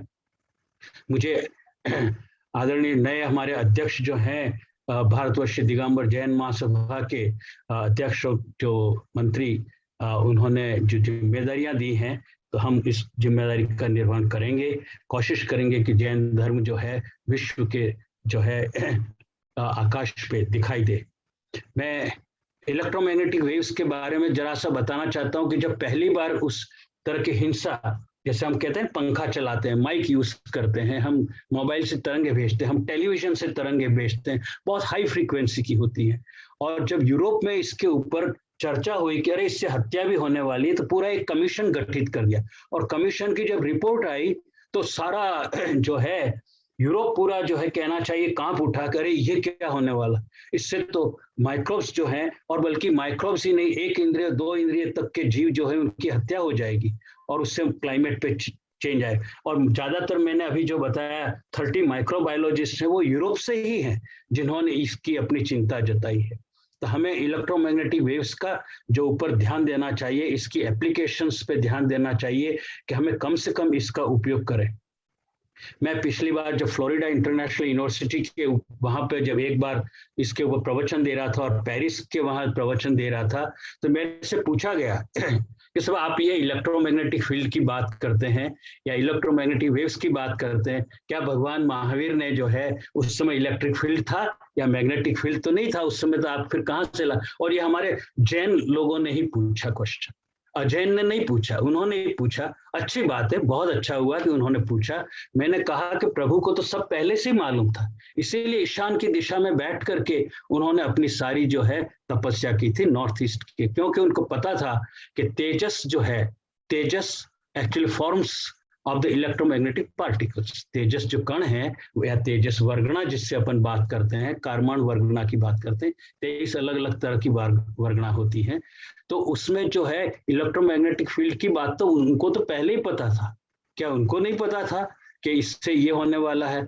आज भी आप देखें, बल्कि बहुत सारे श्वेतांबर साधु वगैरह जो है कभी किसी इलेक्ट्रोमैग्नेटिक एप्लीकेशंस का, यहाँ तक कि माइक का उपयोग भी नहीं करते हैं। कई सारे दिगंबर साधु भी नहीं करते हैं। तो ये एक जो हत्या इससे होती है उससे हमको बचना चाहिए। इससे संबंधित में आपको थोड़ा सा एक एक्सपेरिमेंट किया गया, मैं अब ज्यादा समय नहीं लूंगा, शायद आपको सैचुरेशन हो रहा होगा तो मुझे क्षमा करें। मैंने कहा था कि मैं केवल 40 से 50 मिनट लूंगा, लेकिन मैं हनी बी के ऊपर, मधुमक्खियों पे एक एक्सपेरिमेंट किया गया था और उनके ऊपर 3 तरह का कंट्रोल डेटा लिया गया। फिर जो अल्ट्रा फ्रीक्वेंसी यानी थोड़ी सी ज्यादा हाई फ्रीक्वेंसी की और अल्ट्रा हाई फ्रीक्वेंसी, 3 तरह की वेव्स, इलेक्ट्रोमैग्नेटिक वेव्स, और अलग अलग जो है एक्सपोजर दिया गया, थोड़ा कम, फिर कुछ सेकंड ज्यादा, फिर कुछ। तो ये पाया गया कि मधुमक्खियां जो हैं या तो वो अपना रास्ता भटक गई और अपने छत्ते तक नहीं पहुंच पाई या रास्ते में ही मर गई। तो मैं कुल मिला के ये कहना चाहता हूं, जो मधुमक्खी जिसके अंदर एक इंद्रिय नहीं ज्यादा इंद्रिय जो जीव है और उसकी जो हम चर्चा करें तो वो जब मर सकती है तो आप सोचिए कि एक इंद्रिय जीव का क्या होता होगा। मैं ज्यादा बात अब नहीं करके सिर्फ इलेक्ट्रोमैग्नेटिक फील्ड से कई तरह के जो है वो कहना चाहिए कि हम एंथ्रोपोजेनिक, हम खुद लोग भी जिम्मेदार हैं। और नेचर में पेपर पब्लिश हुआ और तब सब लोगों को अब जो है अकल आ रही है कि हाँ, और जब ये साबित हो गया कि न केवल ये छोटे छोटे जो जीव हैं उनके ऊपर, बल्कि हमारे खुद के अपने शरीर के जो अंग हैं इनके ऊपर भी इन्फ्लुएंस होता है, इसका इफेक्ट होता है। और छोटे छोटे माइक्रोब्स जिनके मैंने नाम लिखे हैं, आप जो कुछ माइक्रोबायोलॉजिस्ट या बायोलॉजी के साइट के हों, मैं अभी पूरा नहीं पढ़ना चाहूंगा, लेकिन जो कोरोना है वायरस वो इसमें से एक है, इसी में से एक है। और आप सोचिए कि अब क्यों हुआ, भले चाइना के ऊपर अपन ब्लेम कर सकते हैं कोई नो डाउट, लेकिन आप थोड़ा सा ये विचार करिए कि असंख्यात अरबों खरबों खरबों खरबों इस सारों ने मिल करके एक यूनियन बना करके इंसान के ऊपर अटैक कर दिया, तो कोई अतिशयोक्ति नहीं होगी, ये भी एक पक्ष माना जाना चाहिए। और इसी की वजह से अब पूरे विश्व के अंदर जो है ये चर्चा हो रही है कि भाई दूसरों को बचाओ न बचाओ, पहले ये छोटे जीव जो हैं उनको बचाने की पूरी कोशिश करो। इसके संदर्भ में लोग मेरे से पूछते हैं पूरे सब जगह कि राजमल जी ये सब ठीक है, भविष्य में क्या होने वाला है अगर अहिंसा का पालन जो इतने सालों से अब जो कुछ हुआ।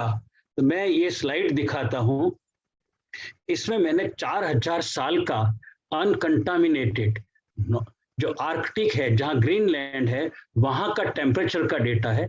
मेरे पास और भी जगह के 10 लाख वर्ष का टेम्परेचर का डेटा है, लेकिन मैं आपको केवल यहाँ विशेष करके अभी 4000 वर्ष का दिखा रहा हूँ, और वो भी महाभारत के बाद जब बिल्कुल डार्कनेस आ गई थी।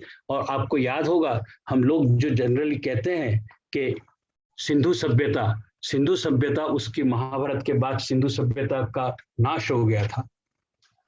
तो वो सिंधु सभ्यता का नाश जो हुआ तो उस समय जो है धरती के ऊपर टेम्परेचर बहुत कम था और धीरे धीरे वापस बढ़ा, फिर कम हुआ।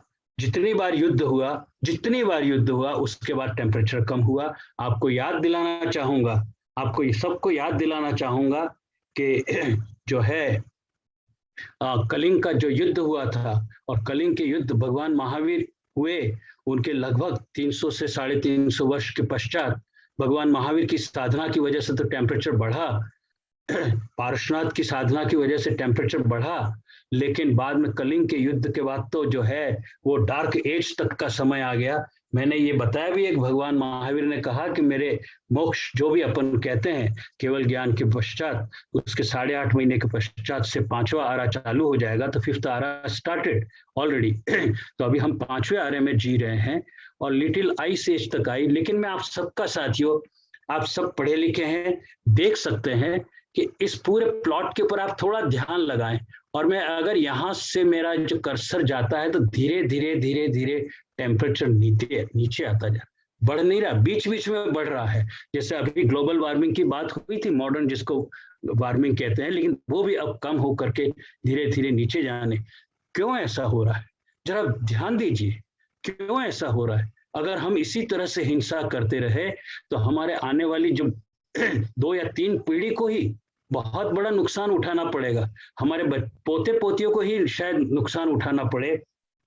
और इस संदर्भ में मैं ज्यादा बात नहीं किए करके अब जो है आपको ये बताना चाहता हूँ कि मेरे कुछ स्टूडेंट्स ने हमारे फिजिक्स की, इंजीनियरिंग की जो सॉफ्टवेयर्स होती हैं उसके लेकर के, और जो सिमुलेशन टेक्निक्स से प्रेडिक्शन जो करते हैं भविष्य का क्या होने वाला है। आप देख रहे हैं कि टेम्परेचर डाउन होने वाला है, और उसके अंतर्गत हमने टेम्परेचर को लेकर के जितने 20वीं सदी के अंदर वॉल्केनोस हुए, अर्थक्वेक्स हुए और सुनामी आई, जितने पैंडेमिक हुए, तो और 21वीं सदी के अभी जो 20 साल निकल चुके हैं, इनका जो आंकड़ा है, जो मैंने राइट साइड के अंदर रेड में जो दिखाया है, वो इस 20 साल के अंदर जो हुई घटना, लेफ्ट में 20वीं सदी में हुई घटना, इन सबको डेटा को फीड करके एक प्रेडिक्शन किया। अगर हम ये जो हिंसा की प्रवृत्ति रही, चाहे वो लोभ लालच की वजह से हो, चाहे वो मन से हो, वचन से हो, काया से हो, तो आप समझिए कि अभी तक तो 30 ही वॉल्केनो 20 साल में हुआ है, लेकिन अभी जितनी सदी बची हुई है उसमें 200 से कम नहीं होने वाले हैं, और 15 लाख लोग इसमें मर सकते हैं। इस तरह से अब तक 15 अर्थक्वेक हुए हैं। पिछली बार तो पूरी सदी में 100 साल में 25 हुए थे, अभी तो 20 साल में ही 15 हो चुके हैं। और आप देखेंगे कि जो है वो मैं लगभग जो है 80 से अधिक जो है वो अर्थक्वेक होने वाले हैं। तो आप अनुमान लगाइए कि प्रति वर्ष बड़ा अर्थक्वेक होने वाला है। और जब मैं बड़े की बात करता हूं तो इसका मतलब वो अर्थक्वेक की बात करता हूं जो सीता माता ने अर्थक्वेक जब बुलाया था, जब वो इस धरती से जाने की प्रतिज्ञा कर चुकी थी, तो हमारे जो धर्म के जो आगम में या जो शास्त्र हैं, चाहे वो जैनों के हों, हिंदुओं के हों या बौद्ध के हों, तो 2 घटनाएं हमेशा कहा जाता है कि वो कॉस्मिक से ली हुई थी, यानी ब्रह्मांड से, आकाश की घटनाओं का उसमें उल्लेख है कि जब एक बार सीता माता ने धरतीकंप यानी भूकंप को इनवाइट किया था, और दूसरा जो रामायण में उल्लेख है, और दूसरा महाभारत में जब जरासंध को मारना था तो उसमें सोलर इक्लिप्स की घटना का उपयोग किया गया था। तो एस्ट्रोनॉमिकल इवेंट्स को भी कई बार युद्ध में उसका उपयोग होता है। तो आप देखिए कि इस तरह से अगर भूकंप आ गए तो 1 करोड़ लोग से कम नहीं मरने की संभावना है। सुनामी जो है वो लगभग 230 अब और आएंगी। तो हमें पैंडेमिक जो अब तक 70 ऑलरेडी आ चुके हैं, जिसमें आप जानते हैं स्वाइन फ्लू है, चिकनगुनिया का है, जो अभी इस 21वीं सदी के 20 सालों में आए, कोरोना भी आया इत्यादि, लेकिन अभी और बहुत सारे, तो जो हम कह सकते हैं कि थोड़ा बड़ा ही भयानक रूप हो सकता है। और हम ज्यादा तो नहीं, लेकिन कम से कम कंट्रोल जरूर कर सकते हैं, और कोशिश करें कि अधिक से अधिक जो है हम अपरिग्रह का, अहिंसा का, अनेकांतवाद का पालन करें और लोगों को सिखाएं। अब एक्चुअली अवसर ये आ गया है जो नाना पालखी वाला ने कहा था। नाना पालखी वाला ने पिछली सदी में ही कहा था कि मैं नहीं जानता 20वीं सदी में अब क्या होने वाला है, लेकिन 21वीं सदी में जानता हूं कि वो जैन धर्म के जो एथिक्स हैं उनकी पालना पर ही चलना पड़ेगा। अगर जैन धर्म की एथिक्स, उनके प्रिंसिपल, उनके सिद्धांत, उनके आदर्श की पालना नहीं की गई तो शायद मनुष्य का बचना भी संभव नहीं होगा। इस सारे के लिए जो है, मैं अगर मुझे कोई कहे कि एक लाइन में आप कंक्लूजन करो, तो मैं अभी ये कह सकता हूं कि वास्तव में हमें जो भगवान महावीर ने जो संदेश दिया था, वो ये कहा था कि हमारी आत्म प्रदेश से आकाश प्रदेश का जो कनेक्शन है, that connection is via tejas body and via karmic body. इसके बारे में विशेष करके कभी और चर्चा करेंगे, how it is really very much scientific, और कैसे वास्तव में ये काम करता है, and what are the different kinds of waves जो हैं वो इसके लिए जिम्मेदार हैं, और कैसे इसका क्रियान्वयन होता है। मुझे बस केवल सारांश के रूप में एक ही वाक्य कहना है, और वो ये कि अब अगर हमारे सामने ऑप्शन है पूरी दुनिया के सामने, तो वो एक तो ये कि या तो वो अहिंसा का रास्ता अपनाए या फिर वो सर्वनाश की ओर जाए। मैंने आप सबको जो है मतलब ये कि लंबा समय ले लिया हो तो मुझे क्षमा करें, लेकिन मैं आप सबका आभारी हूँ कि हाथ जोड़ करके आपको प्रणाम करता हूँ। आपने बहुत ध्यान से सुना मेरे को, लेकिन मेरे आपको एक विशेष जो है विनती है कि कृपया मेरे इस अहिंसा के संदेश को पूरे विश्व में पहुंचाएं। ये प्रत्येक जैन का कर्तव्य है कि हमारे अपने जो प्रिंसिपल से सिद्धांत है उनको हम लोग जो है वो आगे से आगे तक बात करें और पहुंचाएं। मैं आदरणीय श्री जी हमारे वसंत भाई दोषी और फेडरेशन होमवर्ड जैन समाज का बहुत बहुत आभारी हूँ कि उन्होंने मौका दिया।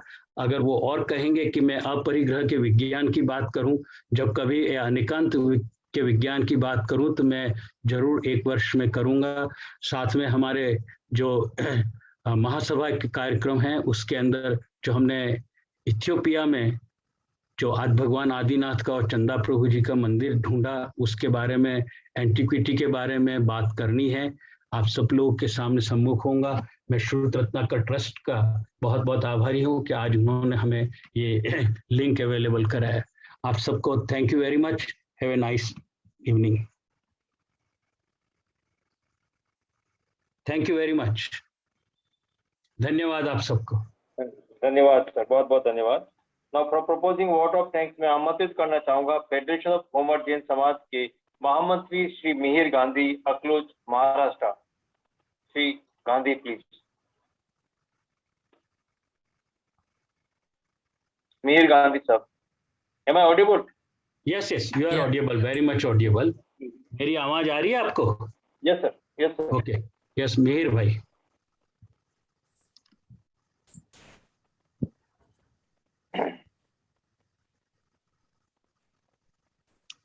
सर मिहिर नाम से कोई शो नहीं हो रहा।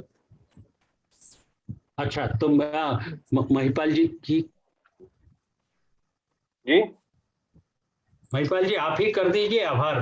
ओके ओके, बहुत बहुत धन्यवाद। सबसे पहले तो मैं प्रोफेसर जैन, राजमल जैन का बहुत ही शुक्रगुजार हूँ कि उन्होंने बहुत ही रोचक ढंग से अपनी बात को कही, और निश्चित रूप से हम सभी ने, जितने भी प्रतिभागी हैं, जितने पार्टिसिपेंट्स हैं आज के कार्यक्रम की, हमने सुना, ध्यान से सुनना होगा। और मुझे विश्वास है कि जहां तक हो सके वहां तक हम अपने अपने क्षेत्र में जहां पर भी हैं, चाहे हम बिजनेस में हो, चाहे जगह जॉब कर रहे हो, चाहे हम इंडस्ट्रियलिस्ट हो, अपने अपनी जगह पर, अपने अपने क्षेत्र में जहां तक हो सके वहां पर अहिंसा का प्रचार प्रसार हम करें। और जैसा कि आपने बताया कि वेजिटेरियनिज्म का कितना अधिक से अधिक इसका हम लोगों को इसकी इम्पोर्टेंस बताएं, इसके फायदे बताएं, तो निश्चित रूप से कुछ हद तक हम इसमें योगदान दे सकेंगे। डॉक्टर साहब, आपका बहुत बहुत धन्यवाद अपनी तरफ से भी, और श्री होमवर्ड समाज प्रगति संघ अहमदाबाद की तरफ से भी, और फेडरेशन की तरफ से आपको बहुत बहुत धन्यवाद। और हम उम्मीद करते हैं कि भविष्य में भी आप इस तरह की चर्चा, इस तरह की वार्ता लेकर आवें और हमें एनलाइटन करें। बहुत और बहुत धन्यवाद, और आप सभी पार्टिसिपेंट्स को भी बहुत बहुत धन्यवाद sir. Yes sir. Mahipal ji, अगर आचार्य श्री हो तो एक बार उनसे सभी श्रोताओं को और मुझे सभी को आशीर्वाद दिला दे। हरिंदर आचार्य श्री अभी बैठे हुए हैं। Yes sir, yes. हाँ, उनका आशीर्वाद लेना चाहूंगा, भले मौन होंगे। नमस्ते,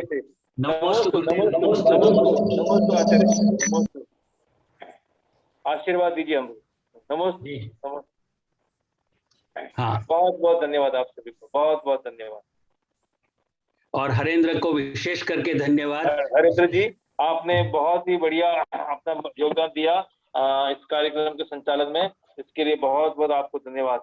थैंक यू सर, आपको भी, महाराज श्री को भी बहुत बहुत नमोस्तु। सर मेरा ये है थोड़ा कोई प्रश्न सजेस्ट नहीं, प्रश्न नहीं था, ये था कि ये जो लेक्चर है काफी बहुत अच्छा हुआ और ये जन जन तक पहुंचना चाहिए, क्योंकि सभी को इसकी डिटेल मालूम होनी चाहिए। तो ये फ्यूचर में यूट्यूब पर या फिर दोबारा से आप इसको ऑर्गेनाइज करवाएं तो अच्छा रहेगा। बहुत अच्छा सजेशन है। आज की रिकॉर्डिंग की है आपने? यस सर, रिकॉर्डिंग है। अपन इसका तो एक तो YouTube पे और ये हमारे फेडरेशन को दें ताकि अब एक लाइब्रेरी बनाए, फेडरेशन ऑफ उमड़ जैन समाज। में श्री वसंत जी दोषी को अनुरोध करता हूँ कि अब हमारे पास लाइब्रेरी होनी चाहिए और वहाँ सारे वीडियोस जो है, ताकि भविष्य में किसी को रेफर करना है तो वो वहाँ से ले भी सकते हैं। और आचार्य श्री के वहाँ पर भी हम भेज सकते हैं। और दूसरा ये कि तुमने एक बहुत अच्छा सजेशन दिया कि लार्जर ऑडियंस के सामने फिर से प्रवचन देना चाहिए। मैं जरूर कोशिश करूंगा, क्योंकि जब मैं फ्लोरिडा इंटरनेशनल यूनिवर्सिटी, शायद तुम तो थे उस समय, लेकिन उस समय 500 लोग से अधिक सुन रहे थे, है ना, पूरे विश्व के लोग सुन रहे थे। हाँ, तो उस समय बहुत बड़ी ऑडियंस थी। Surendra ji is also raising hand, Ajit ji Kotia raising hand. हाँ, yes sir, I am inviting Ajit Kotia ji. हाँ, प्लीज अनम्यूट हिम। बहुत बहुत धन्यवाद डॉक्टर साहब का, और इतना शानदार उद्बोधन रहा आपका, लेकिन सुनने वालों की संख्या काफी कम थी। अगर यही इसलिए हुआ कि आपने पब्लिसिटी नहीं की और पकड़ के नहीं लाए। मैंने सभी ग्रुपों में डाला डॉक्टर साहब, सभी ग्रुपों में डाला। मैंने प्रेस नोट भी दिया, कल आपको मैसेज करता हूँ, और इसका भी पूरा मैं प्रेस नोट बना के दूंगा। लेकिन लोगों में इस विषय पर रुचि जगानी बहुत जरूरी है। हमारे कहीं जागरूक लोग बाकी काम तो करते हैं, लेकिन इस तरह के जो आयोजन होते हैं उसमें हिस्सा नहीं लेते हैं। हमारी युवा पीढ़ी को इस ओर जागृत करने की हमको जरूरत है। और निश्चित रूप से एक बहुत बड़ा प्रेजेंटेशन था।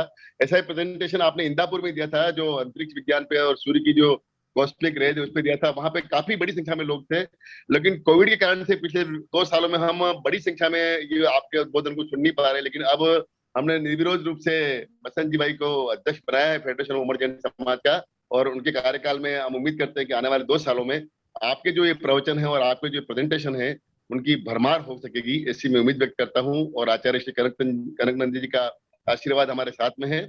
हम प्रेस के माध्यम से, मीडिया के माध्यम से, और हमारे जो जैन समाज के जितने भी ग्रुप्स हैं उनके माध्यम से आपके इन विचारों को, क्योंकि आपकी जो अंतिम बात थी वो मुझे बहुत अच्छी लगी, या तो अहिंसा या सर्वनाश के लिए तैयार रहिए।